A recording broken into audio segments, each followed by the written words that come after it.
Nasunog ang isang barko sa Navotas kaninang madaling araw. Sa inisyal na impormasyon mula sa mga bumbero, nagsimula ang apoy sa engine room. At yan ang unang balita live ni James Agustin. James? Inimbestigahan pa ng Bureau of Fire Protection Navotas yung nangyaring sunog sa bahagi ng isang kinukumpuning fishing vessel sa barangay San Jose kanina.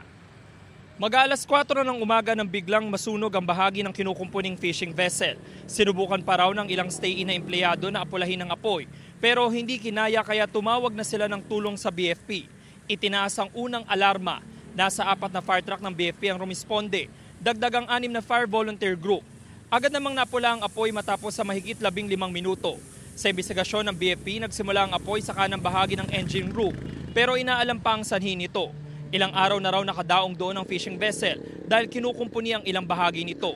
Wala namang naitalang sugatan sa insidente. May pumunta po rito na humihingi ng tulong. Agad po tayong lumabas para puntahan kung saan man lugar yon, pero malapit lang po rito.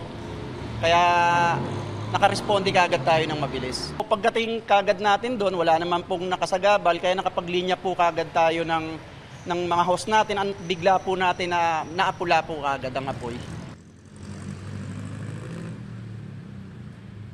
Samantala, patuloy yung sinasagawang investigasyon ng BFP Navotas at tinaalam din nila yung kabuang halaga ng pinsala sa nangyaring sunog.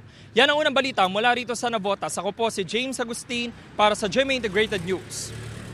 Igan, mauna ka sa mga balita. Mag-subscribe sa GMA Integrated News sa YouTube. Sa mga kapuso abroad, subaybayan nyo kami sa GMA Pinoy TV at sa www.gmanews.tv.